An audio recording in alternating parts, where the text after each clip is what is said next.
Hello student, welcome to Preksha education. Result Jawahar Navodaya বিদ্যালয় প্রবেশিকা পরীক্ষার রেজাল্ট কবে দেবে? স্যার রেজাল্ট ডেট কি দিয়েছে? স্যার আমি কি পাস আউট হয়েছি? স্যার আমি 85 নাম্বার পেয়েছি, স্যার আমি 90 নাম্বার পেয়েছি, স্যার আমি 95 পেয়েছি, স্যার আমি 98 পেয়েছি, স্যার আমার 75 হয়েছে, আমি কি পাস করলাম? এই সমস্ত প্রশ্ন ঘুরছে গার্জিয়ান এবং স্টুডেন্টের। স্যার আমি নবোদয় পরীক্ষা দিয়েছি, রেজাল্ট খুব ভালো হয়েছে, এবং আমি কি ডকুমেন্টগুলো রেডি করে রাখবো? তো সমস্ত প্রশ্নের উত্তর পাবে। এই প্রশ্নগুলো প্রচুর, প্রত্যেক দিন কয়েকশো স্টুডেন্ট ফোন করে জিজ্ঞাসা করছে স্যার রেজাল্ট কবে দেবে। তো আজকের এই ভিডিওতে আমি দেখাবো রেজাল্ট কবে দেবে। এবং তোমরা বিভিন্ন জায়গা থেকে নিউজ দেখে বা বিভিন্ন ইউটিউব চ্যানেল বিভিন্ন জায়গা থেকে দেখে তোমরা বলছো স্যার রেজাল্ট তো দিয়ে দিয়েছে বলছে। তো আজকে 100% অথেন্টিক নিউজ দেবো, মানে নবোদয় স্কুলই বলে দিয়েছে যে কবে রেজাল্ট দেবে, সেটা দেখাবো। আর কীভাবে দেখতে পারবে সেটাও দেখাবো। আর প্রেক্ষা এডুকেশন চ্যানেলকে সাবস্ক্রাইব করে নিও, সাবস্ক্রাইব করলে পাশে থাকা বেল আইকনটিকে প্রেস করে অল বাটনে প্রেস করে নিও, যাতে করে পরবর্তী এরকম কোনো নিউজ বা আপডেটেড কিছু আসলে তোমরা সবার প্রথমে পেতে পারো। আর অথেন্টিক 100% জেনুইন নিউজ যাতে পাও, কারণ আমাদের উদ্দেশ্য অথেন্টিক নিউজ দেওয়া, বিভ্রান্ত করা নয়। তো চলো দেখে নাও যাক অফিসিয়াল ওয়েবসাইটে কি বলছে। তো সবার প্রথমে তোমরা নবোদয়ের অফিসিয়াল ওয়েবসাইটে চলে আসবে। নবোদয়ের অফিসিয়াল ওয়েবসাইট কিভাবে পাবে সেটা একটু বলে দিই। নবোদয়ের অফিসিয়াল যে ওয়েবসাইট আছে, ওয়েবসাইটের লিঙ্ক দেখো, এই এই যে তোমরা দেখতে পাচ্ছ এখানে, এটা হচ্ছে নবোদয়ের অফিসিয়াল ওয়েবসাইটের নাম, ঠিক আছে? কি www.navoday.gov.in, এইটা কিন্তু ওয়েবসাইট। ওকে, তো প্রত্যেকে লিখে নিয়েছো, ফোনের মাধ্যমে হোক, কম্পিউটার হোক, ল্যাপটপ হোক, যেখান থেকে হোক তোমরা টাইপ করে এই রকম ওয়েবসাইটে, যেটা তোমরা এখন দেখতে পাচ্ছ এরকম ওয়েবসাইটে কিন্তু চলে আসবে। এবার এখান থেকে কিভাবে তোমরা দেখবে, ঠিক আছে, সেটা একবার দেখিয়ে নিই। মানে কোথাও কি আছে সেটা আমি আগে দেখাই। তো দেখো, সবার প্রথমে আমি অফিসিয়াল ওয়েবসাইটে চলে যাচ্ছি। এখানে একটা লিঙ্ক দিয়ে আছে যে শীতকালীন যে সমস্ত স্টুডেন্টরা পরীক্ষা মানে দেবে, যাদের পরীক্ষা জানুয়ারিতে হওয়ার কথা ছিল, ঠিক আছে, সরি তোমাদের জানুয়ারিতে, যাদের এপ্রিলে হওয়ার কথা ছিল, এপ্রিলে বলতে দুটোভাবে পরীক্ষা হয়েছে। একটা তো তোমরা পরীক্ষা দিয়ে ফেলেছো, যারা পরীক্ষা দেবে দুটো ডেটে পরীক্ষা হচ্ছে। একটা হচ্ছে তোমরা দিয়ে ফেলেছো, যেটা পরীক্ষা হচ্ছিল জানুয়ারির 18 তারিখ, ঠিক আছে, 11:30 থেকে 2025 জানুয়ারিতে। সেকেন্ড যে এক্সামটা হবে সেটা হচ্ছে কি 12 এপ্রিল 2025 11:30 থেকে সকাল। তো এই এক্সামের কিন্তু এখন অ্যাডমিট কার্ড ডাউনলোড করা আছে দুটো হিসাবে। এই এক্সামগুলো কারা দিতে পারছে? জম্মু কাশ্মীর, ঠিক আছে, কাশ্মীর, ঠিক আছে, এই সমস্ত জায়গাতে, ঠিক আছে, যেমন আমাদের ওয়েস্ট বেঙ্গলের ক্ষেত্রে দার্জিলিং একটা আছে। এই জায়গাগুলোতে কিন্তু এক্সামগুলো হচ্ছে, সমস্ত কিছুই লেখা আছে। বাকি যার সমস্ত এলাকা যেখানে শীত ছিল, মানে জানুয়ারিতে ঠান্ডা ছিল না, এই কারণের জন্য ওই জায়গার এক্সাম কিন্তু হয়নি। এখন সেই এক্সামটা হবে এপ্রিল মাসের 12 তারিখ। তো সেই অ্যাডমিট কার্ড কিন্তু ডাউনলোড করার লিঙ্ক করা দিয়েছে। যদি আমি এখানে ক্লিক করি তো দেখো একই রকমভাবে তোমরা যেভাবে ডাউনলোড করেছিলে অ্যাডমিট কার্ড, সেভাবে ডাউনলোড করা আছে। দেখুন লেখাই আছে উইন্টার বাউন্ড, ঠিক আছে, উইন্টার বাউন্ড লেখাই আছে। ওকে, এবার আমার উদ্দেশ্য হচ্ছে তোমাদের দেখানো। তো সবসময়ের জন্য এই ড্যাশ মানে একদম খোলার পরে একটা ড্যাশবোর্ড দেবে, এখানে তোমরা সমস্ত আপডেটেড নোটিফিকেশান লিঙ্ক পেয়ে যাবে। বা তোমরা এখান ছাড়াও আর কোথায় পেতে পারো সেটা একটু দেখিয়ে দিই। এই যে 3টে লাইন দেখতে পাচ্ছ, এই যে 3টে লাইন, এই 3টে লাইনে কিন্তু ক্লিক করবে। ক্লিক করার পরে এরকম অনেকগুলো অপশান চলে আসবে, ঠিক আছে। বা তোমরা যদি টাচ করে দেখো তাহলে অনেক এরকম 3টে লাইন পাবে, সেখানে ক্লিক করবে। অ্যাডমিশন সেকশানে গিয়ে নোটিফিকেশান সেকশানে আসবে, এখানে ক্লিক করলে সমস্ত নোটিফিকেশান কিন্তু দিয়ে দেবে, মানে যা যা নবোদয় এখনো পর্যন্ত নোটিফিকেশান ছিল তা দিয়ে দেবে। লাস্ট আপডেট ওরা যেটা দেখাচ্ছে সেটা হচ্ছে 19 তারিখ, ঠিক আছে, 19/3/2025, এবং এখানে দেখাচ্ছে যে অ্যাডমিট কার্ড ডাউনলোড করা যাচ্ছে, এবং কাদের সেটা আমি বলেই দিলাম, উইন্টার বাউন্ড এলাকার যাদের পরীক্ষা এপ্রিলে হওয়ার কথা ছিল তাদের। দেখো ক্লাস 11-এর, ক্লাস 9-এর এগুলোও কিন্তু অ্যাডমিট কার্ড পরীক্ষা হয়েছে, অ্যাডমিট কার্ড ডাউনলোড করা যাচ্ছিল, ঠিক আছে। অ্যান্ড এখানে লাস্ট যে 6-এর সেটাও ছিল কি, দেখো এখানে প্রসপেক্টাস মানে যত রুলস রেগুলেশন 6-এর কিন্তু হিন্দিতে দিয়েছিল এখানে, ঠিক আছে। লাস্ট যে নোটিফিকেশনে 6-এর আপডেট দেখা যাচ্ছে সেটা।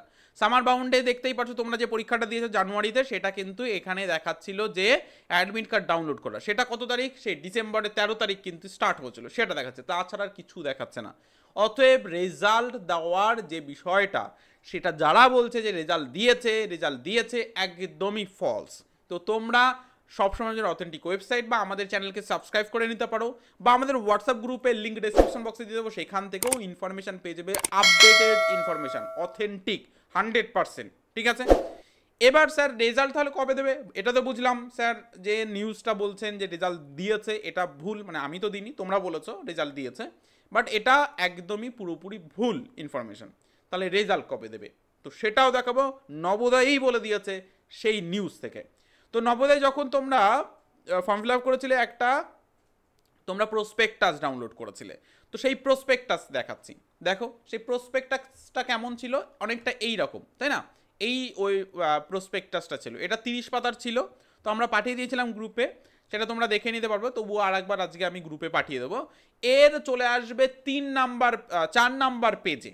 4 নাম্বার পেজে তো তোমরা সবার প্রথমে কি এক্সাম কবে হয়েছিল সেটা দেখতে পাচ্ছ, তোমাদের এক্সামটা যেটা হচ্ছে 18ই জানুয়ারি, অ্যান্ড এর ঠিক একটা পেজ পরে অর্থাৎ 6 নাম্বার পেজে কিন্তু রেজাল্ট বলে দেওয়া আছে, result of the selection test বলে লেখা আছে। আই থিঙ্ক প্রত্যেকে দেখতে পাচ্ছ, দেখো এখানে কি লিখেছে, the result of JNBST selection test 2025 expected, ঠিক আছে, এক্সপেক্টেড অ্যানাউন্সড বাই মার্চ, ঠিক আছে, এক্সপেক্টেড ডেট আশা অনুরূপ ডেট কিন্তু দিয়ে দিয়েছে, সামার বাউন্ড এই সমস্ত জায়গায়, সামার বাউন্ড। তো আমি আবারও দেখাচ্ছি সামার বাউন্ড কোনটাকে বলছে সেটা যদি একটু তোমরা দেখতে পারো, উইন্টার বাউন্ড তো এপ্রিলে পরীক্ষা, আর সামার বাউন্ড তোমরা নোটিফিকেশানে পেয়ে যাবে, এই যে নোটিফিকেশানে লেখাই আছে কোথায়, সামার বাউন্ডে তোমাদের পরীক্ষা হচ্ছিল তোমাদের জানুয়ারিতে, ঠিক আছে, বোঝা গেছে? তো এই জায়গাটা দেখে তোমরা বুঝে ফেললে যে তোমাদের রেজাল্ট কবে দেবে। এবার উইন্টার বাউন্ড যারা আছে তাদের কিন্তু মেতে রেজাল্ট দেবে, এক্সপেক্টেড ডেট, আবারও বলছি আশা অনুরূপ কিন্তু ডেট, এটা এইখানে কিন্তু কনফার্মভাবে কোনো ডেট মেনশন করেনি স্যার। তাহলে রেজাল্ট কবে দেবে? মার্চ মাস তো চলছে, তাহলে রেজাল্ট কবে দেবে? দেখো আমরা বলেছিলাম মার্চ মাসের লাস্ট উইকে দেওয়ার সম্ভাবনা আছে, লাস্ট উইকে দিতে পারে, অথবা তোমরা ধরতে পারো যে 25 তারিখ থেকে স্টার্ট করতে পারো, 25 থেকে এই মাস পর্যন্ত 31 তারিখ পর্যন্ত কিন্তু তোমরা মোটামুটি এক্সপেক্ট করতে পারো যে দিতে পারে। তবে খুব সম্ভাবনা আছে এই মাসের লাস্ট উইক, শেষের সপ্তাহ সম্ভাবনা আছে। যদি না দেয় তো অবশ্যই আমরা সেটাও বলে দেবো যে কবে দিতে পারে সেটা বিবেচনা করে, ওকে। অ্যান্ড প্রত্যেককে বলবো অবশ্যই করে তোমরা নিজের অ্যাডমিট কার্ডটাকে বের করে রাখো, গুছিয়ে রাখো, হারিয়ে ফেলো না, যেটা দিয়ে পরীক্ষায় বসেছিলে, সেটা প্রয়োজন হবে চান্স পেলে। স্যার সেটা তো বুঝলাম যে এক্স্যাক্টলি রেজাল্ট কবে দেবে, তাহলে রেজাল্টে যদি আমি পাস করি কী কী ডকুমেন্ট লাগবে, কী কী ডকুমেন্ট রেডি করতে হবে সেটা যদি একটু বলেন, বা রেজাল্ট কোথা থেকে দেখতে পাবো? ওয়েবসাইট থেকে দেখতে পারবে, আরও কয়েকটা জায়গায় ওরা বলে দিয়েছে, নবোদয় বিদ্যালয় থেকে দেখতে পাবে, ডিস্ট্রিক্ট এডুকেশন অফিসার থেকে অফিস থেকে দেখতে পারবে, আচ্ছা ম্যাজিস্ট্রেটের কাছ থেকে দেখতে পারবে, ওকে, আর ওয়েবসাইট থেকে দেখতে পারবে, 5টা জায়গা থেকে রেজাল্ট মোটামুটি দেখতে পারবে। কী কী ডকুমেন্ট তোমাদের নিতে হবে সেটা আমি একটু তোমাদের বলে দিচ্ছি, সেগুলো তার মধ্যে কিছু কিছু ডকুমেন্টস তোমরা রেডি করে রাখো যাতে করে তোমাদের ইজি হয়, যদি না থাকে কারেকশান করে নাও, ঠিক আছে। তো আমি একটু দেখাচ্ছি তোমাদের, নিচের দিকেই পেয়ে যাবে ডকুমেন্ট, কী কী ডকুমেন্ট রেডি করতে হবে, দেখো এই যে লেখা আছে, ঠিক আছে, document to be submit after selection. এবার দেখো যারা সিলেক্টেড হবে লিস্টে, মানে এখন যাদের নাম দেখাবে তারা কিন্তু প্রফেশনালি সিলেক্টেড হবে, মানে তারা নবোদয়ে ভর্তি হওয়ার সুযোগ পাবে না, সিলেক্টেড বাট পাবে না। কখন পাবে? প্রপার ডকুমেন্টেশন যাদের হয়ে যাবে, ডকুমেন্ট ভেরিফিকেশান যাদের হয়ে যাবে, ভেরিফিকেশানে যারা পাস আউট হয়ে যাবে তারা পাবে।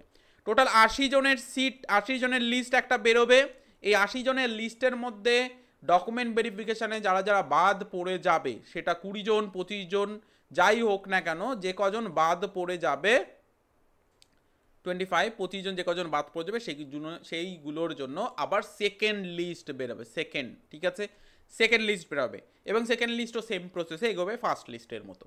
এবার কি কি ডকুমেন্ট নিতে হবে সেটা একটু দেখে নাও। সবার প্রথমে proof of date of birth, মানে বার্থ সার্টিফিকেট লাগবে, দিতেই হবে, বার্থ সার্টিফিকেট কিন্তু দিতে হবে, okay. Government authorized birth certificate, sir আমি তো প্রাইভেট হসপিটালে হয়েছি, দেন প্রাইভেট হসপিটালে হলেও সেই বার্থ সার্টিফিকেট একটা অথেন্টিক হয়, মানে সেই নামটা সরকারি খাতায় থাকে, কোনো গভর্নমেন্ট অফিসারের সিল মোহর থাকে সেই বার্থ সার্টিফিকেটে, ঠিক আছে, তবেই তার অথেন্টিক হয়। আর সরকারি হসপিটাল হলে তো কোনো সমস্যা নেই, বাড়িতে হলেও তোমাকে নাম নথিভুক্ত করাতে হয় পৌরসভা অথবা পঞ্চায়েতে গিয়ে। ওকে, নেক্সট হচ্ছে proof of eligibility certificate, JN VST, Navodaya Vidyalaya সমিতির একটা এলিজিবিলিটি সার্টিফিকেট। ওরা ফর্ম দেবে, চান্স পেলে তোমাকে একটা ফর্ম দেবে, নবোদয় স্কুল থেকে ফোন করবে, নবোদয় স্কুলে ডাকবে, একটা ফর্ম দেবে, সেই ফর্মে ফিল আপ করতে হবে। তো সেই ফর্মটাই হচ্ছে এলিজিবিলিটি সার্টিফিকেট, ঠিক আছে। নেক্সট তোমাকে দিতে হবে ক্লাস 3, 4, 5 যারা গ্রামীণ এরিয়ার মধ্যে পড়ছো, গ্রামীণ এরিয়ার ফ্যাসিলিটিটাকে নিয়ে চান্স পেয়েছো বা পাবে, তাদের জন্য কিন্তু এটা পৌরসভা স্টুডেন্টদের জন্য নয়, ঠিক আছে। গ্রামীণ এরিয়া কি, যে 3, 4, 5 তোমার স্কুল যদি গ্রামীণ এরিয়াতে থাকে তাহলে সেইটা হচ্ছে তুমি সেই স্টুডেন্ট গ্রামীণ এরিয়ার মধ্যে পড়বে। যার 3, 4, 5 কোনো একটা বছর কোনো একটা দিন যদি পৌরসভায় পড়েছে তাহলে সেই স্টুডেন্ট কিন্তু পৌরসভার মধ্যে পড়ছে। তো যে পৌরসভা তার এটা লাগবে না, যে পঞ্চায়েতের মধ্যে পড়ছো তার এই সার্টিফিকেট লাগবে। স্যার কোথা থেকে এটা করবো? দেখো আরও বিএলআরও বা আরও এই অফিসারের কাছ থেকে তোমাদের যে ফর্ম দেবে সমিতি, সেই সমিতির ফর্মের মধ্যেই লেখা থাকবে, সেখানে জাস্ট অ্যাটাস্টেড করিয়ে নিয়ে আসতে হবে যে তোমার স্কুল হচ্ছে পৌরসভা না পঞ্চায়েতের মধ্যে। পৌরসভা হলে তো সার্টিফিকেট লাগছে না, পঞ্চায়েতের মধ্যে হলে দেন সেটা লাগছে। ওকে, দেন রেসিডেন্ট সার্টিফিকেট, রেসিডেন্ট সার্টিফিকেটের জন্য আধার কার্ড দিতে হবে। দেখো তোমাদের কিছুটা সময় দেবে, যার যার আধার কার্ড হয়নি তাদের কিন্তু সময় দেবে, আধার কার্ড ছাড়া যারা ফর্ম ফিল আপ করেছো সময় দেবে নবোদয় স্কুল, যে এতদিনের মধ্যে আধার কার্ড বানিয়ে সাবমিট করে দেবে। আর যাদের যাদের আধার কার্ড আছে, কারেকশান করার নেই, ভুল আছে কারেকশান করে নাও, ঠিক আছে, এখনই কারেকশান করতে দিয়ে দাও, ঠিক করে নাও। নবোদয়ের ক্ষেত্রে কিন্তু আধার কার্ড প্রয়োজন, বাধ্যতামূলক। আধার কার্ড না দিতে পারলে শেষমেশ ওরা যে টাইম দেবে সেই টাইমের মধ্যে তাহলে কিন্তু স্টুডেন্টকে মানে বের করে দিতে ওরা পারে, সেটা নবোদয়ের হাতে। ওকে, নেক্সট হচ্ছে মানে এটা রেসিডেন্ট সার্টিফিকেট হিসাবে, রেসিডেন্ট সার্টিফিকেট ওরা ফর্ম দেবে, সেই জায়গাতে ফিল আপ করতে হবে, ঠিক আছে। দেখো এখানে লেখা আছে সিলেকশন অ্যাক্টের কথা বলছে, যে অ্যাক্টের হিসাবে আর কি আধার কার্ড ম্যান্ডেটরি সেটা বলছে। আচ্ছা গুড, রেসিডেন্ট সার্টিফিকেট, ঠিক আছে। লোকেশন ক্যান্ডিডেট বি 5, ও আচ্ছা, এটা হচ্ছে নবোদয় সমিতি হিসাবে একটা রেসিডেন্ট সার্টিফিকেট, যে রুলস আছে সেই রুলস অনুযায়ী, ঠিক আছে। আধার কার্ড দিলে এটা কমপ্লিট হয়ে যাচ্ছে। ওকে, নেক্সট তোমাদের যেটা দিতে হবে হেডমাস্টার মশাই সার্টিফিকেট, হেডমাস্টার মশাই HM যে সার্টিফিকেট সেটা স্কুলে 5-এ পড়েছে যে স্কুল, সেই স্কুল থেকে করতে হবে। হেডমাস্টার মশাই ফর্মের মধ্যেই থাকবে, সেখানে তোমাদের 3, 4 and 5 এই যে ডিটেলস দিয়ে ফিল আপ করা থাকবে এবং হেডমাস্টার মশাই সেটা অ্যাটাচ করে দেবে, সিল করে দেবে, সেটা ওই নবোদয় সমিতি চান্স পাওয়ার পর তোমাদের ফর্ম দেবে, সেই ফর্মের মধ্যেই কিন্তু সমস্ত ডিটেলস দেওয়া থাকবে। কেমন হবে সেটা আমি একটু দেখিয়ে দিই। সেটা থাকবে তোমাদের অ্যারাউন্ড এই রকম ফর্ম, ঠিক আছে। এই যে যেটা ফর্ম দেখতে পাচ্ছ এটা ফিল আপ করেছিল, এটাতে এরকমই ফর্ম থাকবে, যেখানে ক্লাস 3, 4, 5 এর ডিটেলস দিয়ে ফিল আপ করতে হবে এবং লাস্টে এখানে হেডমাস্টার মশাই সিগনেচার করবে, এখানে ক্যান্ডিডেট আর এখানে প্যারেন্টস। ওকে, তো এইরকমই একটা ফর্ম দেবে, 12 থেকে 13 পাতা টোটাল ফর্ম দেবে, সেই ফর্মে কিন্তু কমপ্লিট করতে হবে। ওকে, নেক্সট তোমাদের মেডিকেল ফিটনেস সার্টিফিকেট, যেটা তোমাদের ওই NBS এর যে 12 পাতার ফর্ম দেবে বললাম, সেই ফর্মের মধ্যে থাকবে, সেটাতে অ্যাটাস্টেড করিয়ে নিয়ে আসতে হবে, ঠিক আছে। আচ্ছা, মাইগ্রেশন সার্টিফিকেটে ডিক্লারেশনে ফর্ম গার্জিয়ানের সিগনেচার করতে হবে, যে ক্লাস 9 থেকে স্টুডেন্টকে অন্য নবোদয় স্কুলে পাঠিয়ে দেওয়া হতে পারে, লাকি ড্র হয়, লাকি ড্রর মাধ্যমে যে স্টুডেন্টের কালচারাল অ্যাক্টিভিটি বা স্টুডেন্ট আরও নিজের থেকে নিজেকে ডেভেলপমেন্ট করতে পারে, অন্য জায়গায় গিয়ে কী রকম নিজেকে মাইনে নিতে পারে, এই বিষয়গুলোর উপর লটারির মাধ্যমে কয়েকজন স্টুডেন্টকে অ্যারাউন্ড 30% স্টুডেন্টকে অন্য নবোদয় স্কুলে পাঠায়। তো এটা স্টুডেন্টের তখন ভালোই লাগে, তো এটাতে সিগনেচার করিয়ে রাখবে ওরা, যে তখন দেখা গেলো লাকি ড্রর মাধ্যমে নাম এসছে কিন্তু গার্জিয়ান বলছে যে না আমি পাঠাবো না, তখন বের করে নিয়ে আসতে হতে পারে নবোদয় স্কুল থেকে। তো এটা প্রত্যেকটা নবোদয় স্কুলে আছে মাইগ্রেশন বিষয়টা, ঠিক আছে। আচ্ছা, ডিসাবিলিটি সার্টিফিকেট, যার ডিসেবল হিসাবে অ্যাপ্লাই করেছিলে দেন তার লাগবে 40% to 40% অ্যাবোভ হলে তবেই এর ফ্যাসিলিটিটা পায়, তা না হলে মুশকিল। যারা কাস্ট SC ST তারা কাস্ট সার্টিফিকেট যদি বাবা মায়ের হিসাবে চালিয়ে দাও হবে না, স্টুডেন্টেরই প্রয়োজন। কাস্ট সার্টিফিকেট স্টুডেন্টের না হলে কিন্তু এলিজেবল নয়, তার নাম ক্যান্সেল হয়ে যাবে। ওকে, যে ওবিসি নিয়ম অনুযায়ী ওবিসি নিয়ে তো এখন ভীষণ সমস্যা হচ্ছে, ওবিসি নিয়ম অনুযায়ী কিন্তু ওবিসি সেন্ট্রাল লিস্টে নাম থাকতে হবে, ঠিক আছে? যার যার সেন্ট্রাল লিস্টে নাম নেই, ওবিসি সার্টিফিকেট আছে, ভেরিফাই করে নাও যে সেন্ট্রাল লিস্টে তোমার নাম আছে কি না ওবিসি সার্টিফিকেটে। যদি না থাকে মুশকিল, তোমার নাম ক্যান্সেল হয়ে যেতে পারে। তো যদি না জেনে থাকো মেসেজ করো যে স্যার ওবিসি সেন্ট্রাল লিস্টের লিঙ্কটা পাঠান বা লিস্টটা পাঠান, আমরা পাঠিয়ে দেবো, চেক করে নেবে তোমার ওবিসি ঠিক আছে কিনা। ওকে, লাস্ট ওয়ান অ্যান্ড সবথেকে গুরুত্বপূর্ণ একটা বিষয়, নোটস ওরা বলে দিয়েছে টিসি কোনো ক্রমে আগে নেওয়া যাবে না। লিস্টে নাম এসছে, টিসি নিয়ে বসে আছো না, যতক্ষণ না তোমার ডকুমেন্ট ভেরিফিকেশান কমপ্লিট হয়ে যাচ্ছে, নবোদয় স্কুল সবুজ সংকেত দেখাচ্ছে হ্যাঁ তুমি এবার টিসি নিয়ে আসতে পারো, ততক্ষণ পর্যন্ত কিন্তু টিসি নেবে না যে স্কুলে পড়ছো। টিসি তখন নেবে নবোদয় স্কুল সবুজ সংকেত দিয়েছে হ্যাঁ তুমি টিসি নিয়ে আসতে পারো, বা তোমার ডকুমেন্ট ভেরিফিকেশান কমপ্লিট হয়ে গেছে, তুমি ডকুমেন্ট ভেরিফিকেশানে পাস আউট হয়ে গেছে, কোনো ডকুমেন্টের সমস্যা নেই, তখনই কিন্তু তুমি টিসি নিয়ে নবোদয় স্কুলে সমস্ত ব্যাগপত্র জিনিসপত্র গুছিয়ে নিয়ে নবোদয় স্কুলে চলে যেতে পারো, ঠিক আছে? তার আগে পর্যন্ত টিসি যেন না নেওয়া হয়। আই থিঙ্ক সমস্ত প্রশ্নের উত্তর তোমাদের দিতে পেরেছি। যদি কোনো প্রশ্ন থেকে থাকে অবশ্যই কমেন্ট সেকশানে উত্তর দিয়ে দাও, কমেন্ট সেকশানে লিখে দাও, আমি সেটার উত্তর দেওয়ার চেষ্টা করবো। আর পরবর্তীতে যখন রেজাল্ট দেবে তার ওপর লাইভ ভিডিও আমি নিয়ে আসবো, প্রত্যেকের লাইভ ভিডিওর মাধ্যমে দেখাবো যে তুমি পাস আউট হয়েছো কি হওনি, কত কাট অফ এসছে সেই বিষয় নিয়ে তখন আলোচনা হয়ে যাবে। এবং রেজাল্ট দিলে কে বুঝবে যে আমার পাস আউট হয়েছে বা আমি সিলেকশন হয়েছি কিনা, সমস্ত বিষয় নিয়েই আলোচনা করব। তো অবশ্যই চ্যানেলকে সাবস্ক্রাইব করে রাখবে, সাবস্ক্রাইব করে পাশে থাকা বেল আইকনটাকে প্রেস করে অল বাটনে প্রেস করে রাখলেই তবে কিন্তু তোমরা এই বিষয় সম্পর্কে জানতে পারবে। বা আমাদের হোয়াটসঅ্যাপ গ্রুপ এ চলে যেতে পারো, হোয়াটসঅ্যাপ চ্যানেল লিঙ্কের ডেসক্রিপশন বক্সে দেওয়া আছে, সেখান থেকেও কিন্তু তোমরা জয়েন থাকতে পারো। তো দেখা গেল এমন একটা টাইম যে তুমি জানতে পারলে না কবে রেজাল্ট দিয়েছে, তো মুশকিল হয়ে যাবে। কারণ আমরা দেখেছি লাস্ট ইয়ারগুলোতে অনেক গার্জিয়ান স্যার রেজাল্ট কবে দিয়েছে আমি তো জানি না, স্যার রেজাল্ট কীভাবে দিয়েছে আমি তো বলতে পারবো না। দেখো যদি রেজাল্ট না চেক হয়ে যায় এবং তুমি যদি বেরিয়ে তুমি কোনো জানতেই না পারো, মুশকিল হচ্ছে, তুমি চান্স পেলেও তোমার কিন্তু হলো না।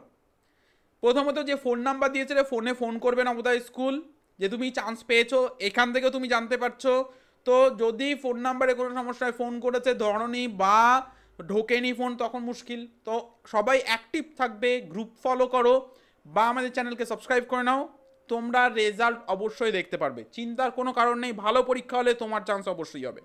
তো আজকের এই ভিডিওতে সমস্ত প্রশ্নের উত্তর দিতে পেরেছি, আশা করি ভালো লেগেছে। ভালো লাগলে অবশ্যই তোমরা সাপোর্ট করো, এটাকে একটা লাইক করে দিবে প্রত্যেককে, যেমনভাবে আগের ক্লাসগুলোতে তোমরা সাপোর্ট করেছিলে।